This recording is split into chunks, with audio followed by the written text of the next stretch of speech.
Bismillah, Assalamualaikum warahmatullahi wabarakatuh.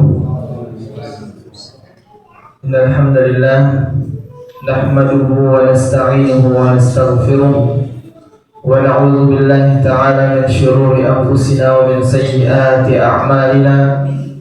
May yahdihillahu fala mudilla lahu wa man yudlilhu fala hadiya lahu. Asyhadu an la ilaha illallah wahdahu la syarika lahu wa asyhadu anna Muhammadan abduhu wa rasuluhu salawatu rabbi wa salamuhu alaihi amma ba'd. Ikhwati fillah, a'azzani Allah wa iyyakum.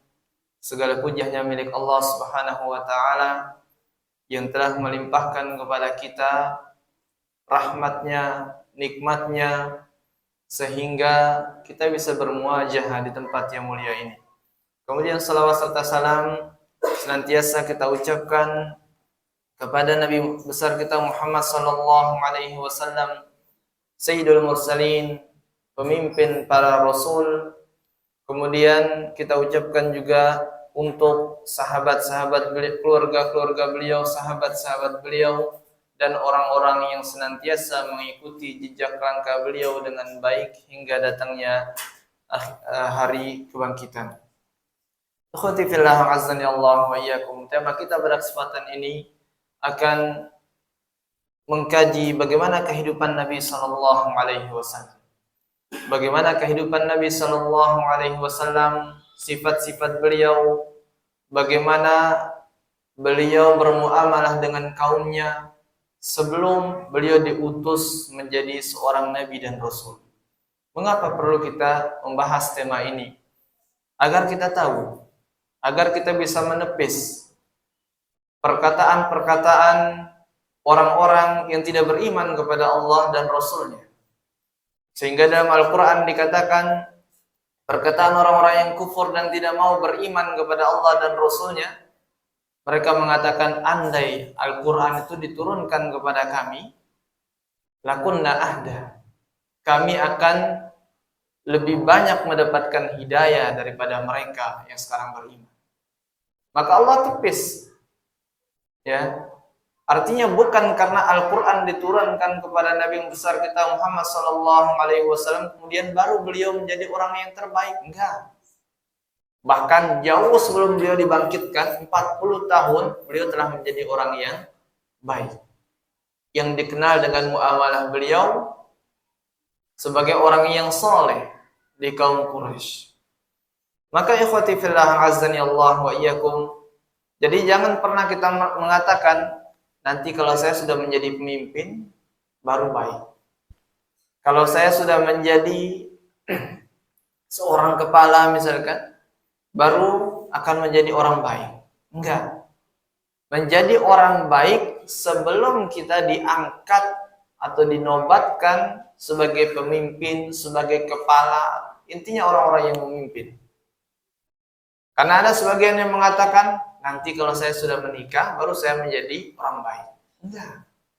Justru sebelum antum menikah, antum harus sudah berubah. Karena setelah antum menikah misalkan, itu akan lebih sulit untuk berubah. Maka Nabi sallallahu alaihi wasallam ikhwati fillah, beliau adalah orang yang sudah dikenal dengan kebaikan beliau jauh sebelum beliau diutus menjadi seorang rasul oleh Allah Subhanahu wa taala. Bahkan sifat-sifat beliau, muamalah-muamalah beliau dikabarkan di dalam kitab Taurat dan kitab Injil. Dan bahkan jelas Allah Subhanahu wa taala mensifati beliau dalam Taurat dan Injil. Walaupun orang-orang yang membaca Taurat dan Injil tidak beriman kepada Nabi sallallahu alaihi wasallam. Maka ikhwati fillah, azani Allah wa iyyakum, di sini dikatakan kana alaihi salatu wassalam ahsana qaumihi khuluqan. Adalah nabi kita Muhammad sallallahu alaihi wasallam orang yang paling baik akhlaknya pada kaumnya, di antara kaumnya. Wa asdaqahum hadisan, dan orang yang paling jujur. Paling baik akhlaknya, paling jujur perkataannya, wa a'lamahum amanatan, dan orang yang paling amanah di antara kaumnya. Wa am'adahum 'anil fahsyi wal akhlaqi allati tudannis ar-rijal. Dan beliau adalah orang yang jauh sekali daripada perkataan atau akhlak-akhlak yang dapat dinobatkan seorang ketika melakukan akhlak-akhlak buruk tersebut, ya, sebagai orang yang telah ternodai jiwa laki-lakinya. Jauh. Seperti apa? Misalkan berzina, berbohong, ya, suka minum minuman keras, jauh sekali. Karena seorang ketika sudah melakukan hal-hal yang demikian, maka jiwanya sudah, ibaratnya sudah tidak murni lagi dikatakan sebagai laki-laki sejati. Hatta kana afdalu qaumihi muru'atan. Bahkan beliau, walaupun di sekeliling beliau banyak sekali pemimpin Quraisy. Ada Abu Jahal, ada Abu Lahab, ada Al-Walid bin Al-Mughirah, ada Utsbah bin Abi Mu'ayyid. Pemimpin-pemimpin Quraisy yang ada di sekitaran beliau, bahkan Nabi Muhammad SAW adalah orang yang paling besar wibawa beliau daripada jika dibandingkan dengan pemimpin-pemimpin. Yang harusnya kalau kita melihat suatu pemimpin dengan haibah, dengan wibawa yang mereka miliki, maka kita mendapati mereka orang-orang yang mungkin kita angkat kepala saja di hadapan mereka, kita canggung, ya. Maka Nabi Muhammad SAW mengalahkan haibah dan wibawa para pemimpin di zamannya. Wa akramahum mukhalatah. Nabi Muhammad adalah orang yang paling mulia untuk digauli. Kalau mau bergaul dengan orang yang baik, silakan cari Nabi Muhammad SAW. Wa khairuhum jiwaron, dan orang yang paling baik, ya, orang yang paling baik sebagai jiwar, sebagai orang yang kita hidup dengannya. Wa a'zamahum hulman, dan orang yang paling besar rasa simpati dan empatinya. Ini Nabi Muhammad SAW. Jauh sekali daripada kata beliau akan keluar dengan muka yang dahinya mengkerut misalkan, bermuka masam, jauh sekali. Bahkan suatu ketika diceritakan oleh Anas bin Malik, pembantu beliau SAW, seorang anak kecil yang dihadiahkan oleh ibunya kepada Nabi SAW. Jadi ketika Nabi datang kepada kaum Ansar, berhijrah ke Thayyibah atau Yathrib, atau kita kenal sekarang dengan nama Madinah. Semua sahabat yang menyambut beliau bergembira, masing-masing membawa hadiah untuk Nabi SAW. Bahkan mereka saling berebut memegang tangan Nabi SAW untuk menyuruh Nabi tinggal bersama mereka dalam satu rumah. Tapi Nabi tidak ingin seperti itu. Sampai Nabi mengatakan, biarkan untaku yang memilih di mana aku akan tinggal, di mana aku akan turun, di rumah siapa aku akan nginap. Karena unta ini sudah diberikan ilham oleh Allah Subhanahu wa taala. Sampai beliau tinggal di rumah sahabat yang mulia Abu Ayyub Al-Ansari. Maka ikhwati fillah azani Allah wa iyyakum, di antara banyaknya orang-orang yang membawa hadiah kepada Nabi SAW, ada seorang ibu-ibu yang miskin yang tidak punya apapun untuk diberikan kepada Nabi SAW. Kemudian ibu tersebut membawa seorang anak yang kira-kira umurnya kita katakan 9 atau 10 tahun. Maka ibu tersebut membawa, wahai Rasulullah, aku tidak mempunyai harta untuk memberikan kepadamu sebagai hadiah. Maka terimalah hadiahku, jadikan anakku ini sebagai apa? Sebagai pembantumu.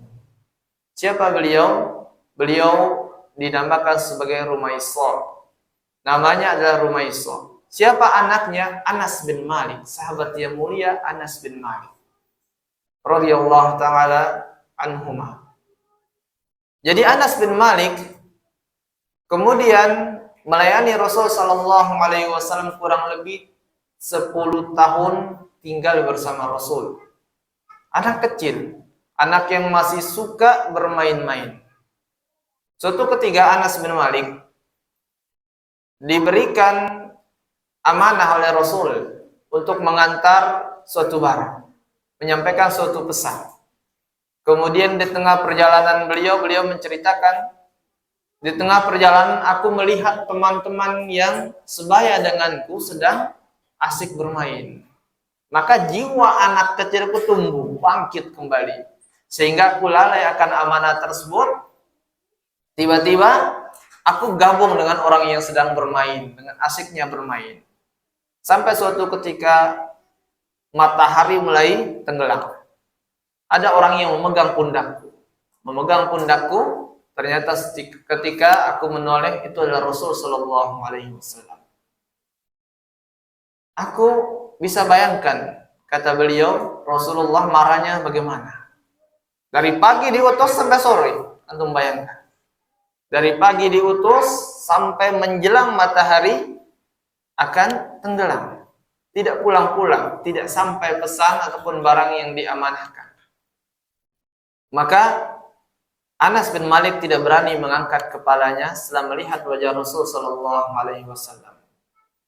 Melihat hal tersebut dengan rasa hilm yang penuh dengan kelembutan, Rasulullah sallallahu alaihi wasallam mengajaknya pulang tanpa marah sedikit pun.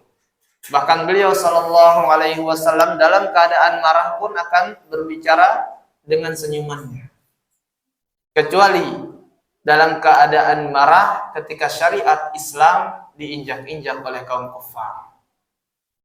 Kalau masih harga dirinya, barangnya yang dipecahkan, yang dihilangkan oleh orang, menyangkut perkara-perkara duniawi, beliau pasti kelemah lembutannya di atas kemarahannya. Sehingga diriwayatkan oleh Imam Ahmad bahwasanya Rasul sallallahu alaihi wasallam ma takallama bihaditsin illa tabassam. Rasulullah itu kalau berbicara apapun, ngomong apapun itu ya, melainkan pasti terlihat di mulut beliau sedang senyum. Dengan wajah yang basyus, yang berseri-seri. Ya, inilah sifat Rasul sallallahu alaihi wasallam. Jadi bukan beliau menjadi orang yang senantiasa simpati kepada orang lain, senantiasa menolong orang lain ketika apa? Ketika diangkat menjadi nabi dan rasul, enggak. Bahkan sebelum ya, Rasul itu menjadi nabi dan rasul sudah dijadikan oleh Allah Subhanahu wa taala akhlak-akhlak yang mulia terdapat pada dirinya. Kemudian wa asdaqahum hadisan fasammuhu al-amin. Sehingga orang-orang Quraisy melihat sifat-sifat mulia yang ada pada diri beliau, bagaimana muamalah yang ada dengan beliau adalah muamalah yang sangat-sangat membahagiakan, menyenangkan. Maka orang-orang Quraisy menamakan beliau sebagai Al-Amin. Sebagaimana kita dapatkan ketika pertemuan yang lalu, bagaimana hampir orang Quraisy berperang hanya gara-gara meletakkan Hajar Aswad. Namun ketika ditetapkan suatu ketetapan bahwasanya orang yang berhak meletakkan Hajar Aswad adalah orang yang pertama masuk masjid, kemudian setelah menunggu beberapa saat, ternyata Nabi Shallallahu Alaihi Wasallam adalah orang yang pertama masuk masjid, maka mereka memanggil Nabi Shallallahu Alaihi Wasallam, kemudian mereka berteriak, bergembira, mereka mengatakan, "Radina bil amin." Kami senang kalau Al-Amin yang meletakkannya. Kami senang kalau Muhammad Shallallahu Alaihi Wasallam yang meletakkan Hajar Aswad itu. Tidak ada lagi perbedaan pendapat. Tetapi kalau Abu Jahal yang meletakkan, walaupun dia adalah pemimpin, akan jatuh peperangan, terjadi peperangan. Kalau Abu Lahab yang meletakkan Hajar Aswad, tentu akan terjadi peperangan. Ini adalah sekelas pemimpin, mereka tidak ridho. Tetapi ketika berbicara dengan rakyat biasa, seperti Nabi Muhammad, di usia ke-35 tahun, belum diangkat menjadi Nabi dan Rasul. mereka malah senang. Bukan siapa-siapa yang meletakkan Hajar Aswad atau batu tersebut, ternyata mereka malah senang. Kenapa? Ternyata akhlak yang mulia mengalahkan keistimewaan ya seorang pemimpin di mata masyarakat. Kemudian dinamakan beliau sebagai Al-Amin oleh masyarakat Quraisy, lima jama'allahu fihi minal umur as-salihah al-hamidah. Karena Allah Subhanahu wa taala telah mengumpulkan pada diri beliau al-umur, perkara-perkara yang baik yang terpuji. Wal fi'al as-sadidah, dan perlakuan-perlakuan beliau yang lurus semuanya. Enggak ada yang namanya beliau akan melakukan suatu keburukan di tengah kaumnya, tidak. Walaupun kita melihat bagaimana keadaan orang Arab saat itu sangat-sangat buruk. Ada di antara mereka yang menguburkan anaknya yang perempuan ya hidup-hidup, baru lahir ternyata perempuan. Ya. Maka mereka menguburkan anaknya hidup-hidup. Ketika mendapati keuangannya mulai agak sedikit ya, sedikit rezekinya, mereka merasa sedikit rezekinya, kayaknya kalau saya tanggung anak ini, saya biarkan anak ini hidup bersama saya akan bangkrut. Dibunuh anaknya yang laki-laki. Wal'iyazbillah. Bahkan antara para sahabat ada yang menceritakan bagaimana kisahnya ketika membunuh anak perempuannya. Seorang anak perempuan sedang bermain dengan mereka. Sahabat ini bermain dengan anak perempuannya. Kemudian dia mengatakan, wahai istriku, kenakan pakaian terindah untuk putri kita. Saya ingin membawa dia untuk menikah. Anak kecil, biasa. Di zaman dulu, anak kecil kadang sudah dinikahkan dengan laki-laki yang mereka anggap ada keistimewaan padanya. Lihat Aisyah, di usia 6 tahun menikah dengan Rasul. Di usia 6 tahun. Maka anak kecil ini dikenakan pakaian yang sangat-sangat bagus. Kemudian tatkala bapaknya yang sangat mencintai anaknya ini ingin mengantarkan anaknya kepada pasangannya, ya. Ternyata melewati sebuah sumur. Datang hasrat-hasrat yang buruk dari bapaknya. Kemudian diangkat anak ini, diletakkan di mulut sumur. Tapi tiba-tiba sadar dia. Sadar. Oh, ini anak saya yang saya sangat cintai. Tiba-tiba diangkat lagi. Dikeluarkan. Namun ketika hendak pergi, diangkat lagi. Timbul waswas syaitan. Diangkat lagi di mulut sumur. Anak ini menangis. Melihat ke bawah, sumur yang dalam. Akhirnya melihat anaknya menangis, ya, diturunkan lagi. Diulangi lagi ketika hendak pergi. Sehingga waswas syaitan ya berhasil mengalahkan kecintaannya kepada anaknya, kemudian dilepas dan jatuh ke dalam sumur. Anaknya kemudian berteriak dan menghembuskan nafas terakhirnya. Inilah keadaan orang Arab. Bahkan mereka adalah peminum minuman keras yang betul-betul mereka itu ketagihan. Tidak ada satupun rumah yang hanya menyimpan ya sebotol misalnya, enggak ada. Bahkan diriwayatkan oleh para sahabat di awal-awal Islam, khamar atau minuman keras masih dihalalkan oleh Allah Subhanahu wa taala. Kemudian ketika turun di awal juz 7 surah Al-Maidah, ayat yang melarang hal tersebut, diceritakan oleh para sahabat bagaimanapun ketagihan mereka dengan minuman keras, mereka langsung membuang minuman keras itu karena kecintaan mereka kepada Allah dan Rasulnya. Mereka patuh kepada Allah dan Rasulnya. Jadi tidak ada alasan, oh saya sudah ketagihan. Nggak ada alasan. Saya sudah ketagihan. Coba antum sibukkan diri dengan hal-hal yang positif, insya Allah apapun itu, misalkan rokok, ya pasti bisa ditinggalkan. Apapun alasannya pasti bisa kita tinggalkan. Kalau kita benar-benar cinta kepada Allah dan Rasulnya. Para sahabat mengatakan Madinah itu banjir dengan minuman keras. Antum bayangkan bagaimana banyaknya minuman keras yang mereka miliki. Ya, sampai Madinah banjir dengan minuman keras. Maka ya khatifillah azani Allah wa iyyakum, di tengah buruknya kaum Quraisy saat itu atau orang Arab secara umum, maka Nabi Shallallahu Alaihi Wasallam dijaga oleh Allah Subhanahu Wa Taala daripada semua perkara-perkara yang akan menghilangkan wibawa beliau, menghilangkan sifat rojulah beliau dan lain sebagainya. Maka Allah jaga dengan adab-adab yang baik dan sifat-sifat yang baik. Di antaranya adalah al-hilm, kemudian as-sabar, kesabaran beliau. Beliau adalah orang yang ketika bermuamalah dengan orang lain, beliau senantiasa bersabar akan perlakuan buruk yang ada pada diri orang lain. Kita lihat di zaman Nabi Shallallahu Alaihi Wasallam ada sekitar 47 saroyat peperangan yang Nabi Shallallahu Alaihi Wasallam tidak ikuti. Namun 27 jadi 74 peperangan di masa hidup Nabi. 27-nya Nabi Shallallahu Alaihi Wasallam yang langsung memimpin peperangan, berada di shaf, di barisan terdepan.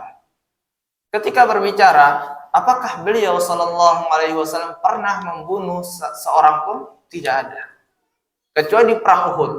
Kecuali di perang Uhud. Satu-satunya semasa beliau hidup membunuh satu orang saja, orang yang dikatakan sebagai ketua munafik, ketua orang munafik. Ketika beliau sudah pecah geraham beliau, kemudian muka beliau luka, masuk padanya helm ya istilahnya itu yang dipakai di perang kepala, helm besi ya, pecah, kemudian masuk dalam pipi beliau pingsan. Seketika ada orang munafik, beliau sudah kesal. Dari kemarin perang 27 peperangan tidak pernah, selalu kasihan sama orang. Karena kalau dibunuh dalam peperangan, meninggal, masuk neraka, orang kafir. Maka Nabi hanya memukul pingsan, seterusnya begitu. Kecuali dalam keadaan beliau saat terluka dan sempat pingsan, maka beliau mulai kesal, kemudian menombak satu orang, dan beliau berhasil membunuh orang tersebut. Jadi ini menandakan bagaimana sifat kelemah lembutan Nabi Shallallahu Alaihi Wasallam. Kemudian kita lihat juga cerita bagaimana ketika beliau dilempar oleh penduduk Taif, luka kaki beliau, punggung beliau luka. Kemudian datang malaikat Jibril, wahai Rasul Shallallahu Alaihi Wasallam, Allah memerintahkan kepadaku untuk mengabarkan kepadamu, dua gunung ini ada malaikat, masing-masing satu gunung ada malaikatnya yang menjaga. Maka katakan, apa perintahmu? Datang malaikat itu, wahai Rasulullah, mau nggak aku angkat kedua gunung ini kemudian jatuhkan kepada penduduk Taif? Apakah Rasulullah dengan keadaan yang sempat pingsan, terluka tumitnya, punggungnya, kemudian mengatakan dia? Enggak. Beliau bersabar, bahkan beliau mengatakan, Allahumma ighfir lahum fa innahum la ya'lamun. Ya Allah, ampuni mereka. Antum bayangkan, orang yang menzalimi beliau katakan, Allahumma ighfir lahum, ya Allah, ampunilah mereka, fa innahum la ya'lamun. Karena mereka melakukan itu belum tahu sejatinya Islam seperti apa. Belum tahu kebenaran itu seperti apa. Maka ampuni. Ini sifat kesabaran beliau. Wasyukur. Dan beliau memiliki sifat rasa syukur yang tinggi. Rasa syukur yang sangat tinggi. Baik kepada Allah, ini yang paling utama, dan kepada manusia. Lihat bagaimana ketika beliau ditinggal oleh ibunya, kemudian dirawat oleh kakeknya, dan ini sudah kita bahas. Kemudian setelah itu berpindah pengasuhan beliau kepada pamannya yang bernama Abu Thalib.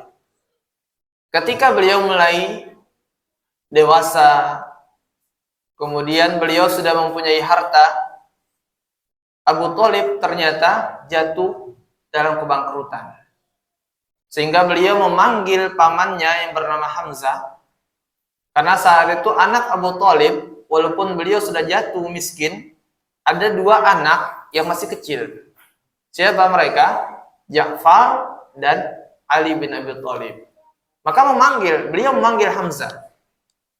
Beliau mengatakan, sesungguhnya saudaramu wahai Hamzah, pamanku Abu Thalib sedang jatuh ke dalam kebangkrutan. Maka alangkah baiknya, ya, beliau mengatakan, aku ambil Ali bin Abi Thalib, kemudian tinggal bersamaku di rumah. Engkau ambil siapa? Ja'far. Engkau ambil Ja'far. Kemudian sepakat keduanya. Maka ini menandakan bahwasanya rasa syukur beliau tinggi. Beliau membalas kebaikan yang pernah diberikan oleh pamannya kepada beliau. Begitu juga dengan yang paling utama, bersyukur kepada Allah Subhanahu wa taala. Sehingga Aisyah radhiyallahu taala anha wa ardhaha pernah melihat Rasul sallallahu alaihi wasallam kakinya sudah bengkak dan pecah-pecah. Salat pada malam hari. Maka Aisyah mengatakan, wahai Rasulullah, engkau adalah orang yang sudah diturunkan surah Al-Fath kepadamu. Liyaghfira lakallahu ma taqaddama min dzambika wa ma ta'akhkhar. Diturunkan surah Al-Fath untuk apa? Menandakan engkau adalah orang yang telah diampuni dosa-dosamu yang sekarang ataupun yang telah lalu ataupun yang akan datang. Artinya beliau maksum. Beliau tidak dihitung dosa walaupun berbuat dosa. Beliau adalah orang yang maksum. Maka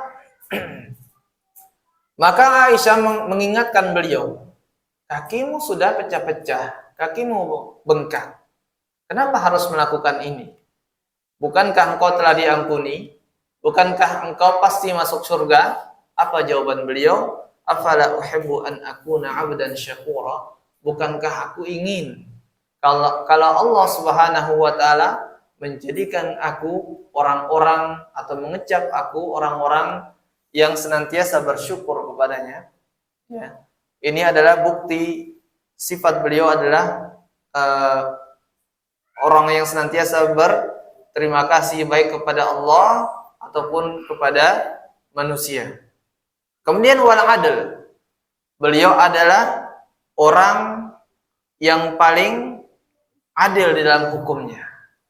Beliau adalah orang yang paling adil di dalam hukumnya. Suatu ketika terjadi perselisihan antara orang Yahudi. Ini dibahas dalam kitab Tauhid Fathul Majid. Bagaimana terjadi perselisihan di antara orang Yahudi.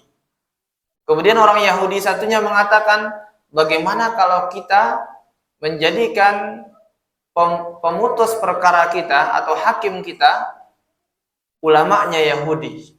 Si fulan ulamanya Yahudi. Yahudi satunya mengatakan enggak.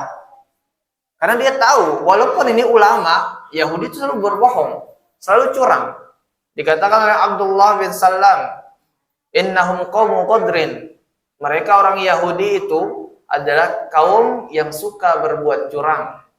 Senantiasa mereka curang dan berbohong, itu kerjaannya. Sehingga yang satunya, kalau kepada ulama saja engkau enggak mau berhukum, lantas kepada siapa? Mari kita pergi kepada Muhammad.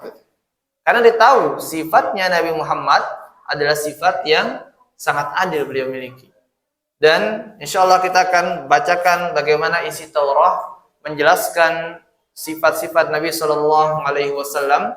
Sudah dijelaskan bahwasanya beliau adalah orang yang sangat-sangat adil. Dijelaskan dalam kitab Taurat. Kemudian ikhwati fillah azanillahu wa iyyakum. Kemudian sifat beliau wat-tawadhu. Sifat beliau adalah sifat yang senantiasa tawadhu, merendahkan ya, atau rendah hati, kita katakan rendah hati. Tidak sombong. Orangnya tidak sombong. Secerdas apapun Nabi Shallallahu Alaihi Wasallam tidak pernah merendahkan orang lain, tidak pernah menzalimi orang lain. Jadi bukan karena beliau sebagai kepala negara saat itu di Madinah, bukan karena beliau menjadi Sayyidul Mursalin, pemimpin para rasul, bukan karena beliau menjadi ulamanya para sahabat saat itu kemudian akan bertindak sebagaimana maunya sendiri, enggak. Di perang Badar, ketika sahabat yang bernama Sawad duduk, ketika yang lainnya berperang, ternyata sahabat Sawad, namanya Sawad, ya duduk, orang lain berperang, dia duduk. Nabi Shallallahu Alaihi Wasallam kemudian membawa tongkat, kemudian menyentuh dengan tongkat tersebut perutnya Sawad, begini kan, ya ibaratnya dipukul kecil lah sebagai tanda untuk tanbih, peringatan. Wahai Sawad, istaqim, masuk ke shafmu, ikut berperang dengan orang lain. Kemudian apa kata Sawad? Bu'ista bil haq ya Rasulullah. Ya Rasul, engkau ini telah memukul aku, sementara engkau dikatakan telah dibangkitkan, telah diutus dengan membawa keadilan. Maka apa kata Rasulullah? Rasulullah mengatakan, silakan kisos. Ya, silakan kisos. Kemudian Sawad mengatakan, bagaimana aku kisos? Engkau belum melepas bajumu. Dilepas bajunya. Kemudian ternyata Sawad mencium perutnya Rasulullah Shallallahu Alaihi Wasallam. Rasulullah bertanya, apa yang menjadikan engkau melakukan ini? Kenapa engkau memelukku kemudian mencium perutku? Ya, Sawad mengatakan, ini peperangan wahai Rasulullah. Aku nggak tahu kalau masuk ke dalam barisan masih hidup atau enggak. Maka yang ingin aku titik beratkan wahai Rasulullah, sebelum aku meninggal minimal, ya, kulitku ini pernah bersentuhan dengan kulitmu. Inilah Rasulullah Shallallahu Alaihi Wasallam, orang yang adil, orang yang tidak pernah menyombongkan diri di antara para sahabat. Beliau makan bersama para sahabat. Beliau makan satu nampan dengan para sahabat. Beliau bergaul dengan para sahabat. Tidak pernah membeda-bedakan diri. Tidak ada yang namanya bodyguard, ya. Jalan ke tengah kota Madinah misalkan, membawa bodyguard, enggak. Ya, enggak pernah seperti itu. Bahkan bagaimana cerita Bani Nadir? Cerita Bani Nadir, seorang kaum Yahudi yang bernama Bani Nadir. Nama kaumnya Bani Nadir. Bani Nadir adalah anak keturunan dari Nabiullah Harun, saudara Nabi Musa. Nabi Shallallahu Alaihi Wasallam sebelum berperang pergi ke Bani Nadir sendirian, ditinggalkan sahabat jauh. Kalian diam di sini, biarkan saya menyelesaikan. Nabi Shallallahu Alaihi Wasallam pergi sendirian tanpa bodyguard pada kaum yang suka berbohong, suka curang. Ya. Kemudian Bani Nadir menyuruh Rasul duduk di bawah tembok. Kalau kita seperti di bawah tembok rumah yang lantai 2. Kemudian orang Yahudi membawa batu besar ingin menjatuhkan ke kepala Nabi Shallallahu Alaihi Wasallam. Kemudian datang Jibril mengatakan, silahkan kau pergi, sungguhnya batu akan jatuh sebentar lagi di atas kepalamu. Maka Rasulullah langsung pulang bersama para sahabat, mempersiapkan pasukan, lalu mengepung Bani Nadir, kemudian mengalahkan mereka di dalam peperangan. Artinya apa? Rasulullah Shallallahu Alaihi Wasallam adalah orang yang betul-betul bergaul dengan para sahabat, bahkan tidak ada yang namanya bodyguard dan lain sebagainya. Wal iffah, Rasul Shallallahu Alaihi Wasallam memiliki sifat iffah, menjaga diri, tidak berzina. Ya, ini iffah, menjaga diri, menjaga diri daripada perzinahan dan lain sebagainya. Wal jud, dan kemudian beliau adalah orang yang sangat-sangat dermawan. Ini diceritakan oleh para sahabat bagaimana Abdullah bin Abbas mengatakan Rasul Shallallahu Alaihi Wasallam adalah orang yang paling dermawan yang pernah ada. Orang yang paling dermawan yang pernah ada. Dan bertambah kedermawanan beliau kapan? ketika bulan Ramadan, ketika Jibril datang ya mengkhatamkan Al-Qur'an bersama Rasul sallallahu alaihi wasallam. Maka beliau bertambah kedermawanannya, bahkan mengalahkan angin yang berhembus. Ini saking dermawan beliau. Wasyuja'ah, beliau memiliki sifat yang sangat berani.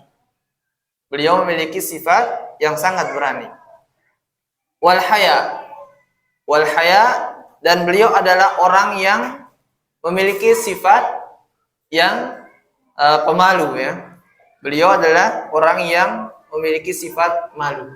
Tetapi ingat, malu di sini dikatakan haya, bukan khajal. Dalam bahasa Arab itu malu itu ada dua, ada haya, ada khajal. Haya ini adalah sifat malu melakukan kita bilang bahasa kita begini. Kalau khajal adalah malu melakukan kebaikan. Kalau khajal itu malu melakukan kebaikan. Antum azan ya? Enggak.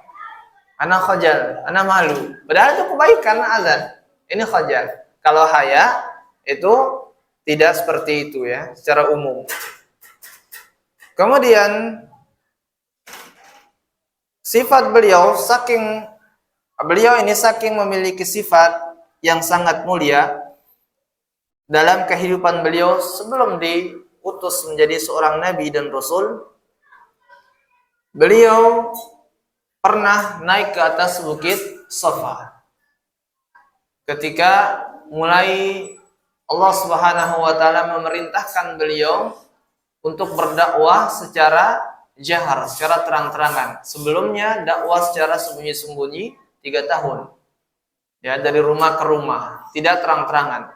Maka ketika Allah mewajibkan untuk dakwah secara terang-terangan, beliau memanggil kaumnya, memanggil Abu Lahab, Abu Thalib dan pengikut-pengikutnya, lalu mengatakan, bagaimana andai aku katakan di balik bukit ini ada musuh yang akan menyerang kalian? Apakah kalian percaya? Maka semua mengatakan, tentu kita akan percaya, wahai Muhammad. Ma jarrabna 'alaika kadziban mundu an nasyatta. Kenapa kita percaya? Kami sekalipun enggak pernah mendapati engkau bohong, walaupun sekali dari semenjak engkau dilahirkan. Ya, tentu kami akan percaya. Kemudian baru setelah itu beliau mengatakan, inni lakum nadhir. Sesungguhnya aku adalah utusan Allah Subhanahu wa taala kepada kalian secara umum dan secara khusus kepada keluarga-keluargaku. Maka berdirilah Abu Lahab lalu mengatakan, tabban laka ya Muhammad, alihaza jamahtana. Celakalah engkau wahai Muhammad, apakah karena ini engkau mengumpulkan kami, capek-capek naik bukit, capek-capek meninggalkan aktivitas lainnya, lantas karena ini saja engkau kumpulkan kami? Ya, maka turunlah surah Al-Lahab. Insyaallah kita akan lanjutkan pada kesempatan berikutnya tentang kehidupan Nabi Sallallahu Alaihi Wasallam ataupun sifat beliau sebelum beliau dijadikan orang yang berjiwa besar, orang yang mempunyai masa depan yang cerah, yaitu menjadi seorang nabi dan rasul di kemudian harinya, ya, di umur 40 tahunnya beliau. Insyaallah kita akan lanjutkan pada pertemuan yang akan datang. Kita tutup dengan doa kafaratul majelis. Subhanakallahumma bihamdik, asyhadu an la ilaha illa anta, astaghfiruka wa atubu ilaik. Assalamualaikum warahmatullahi wabarakatuh.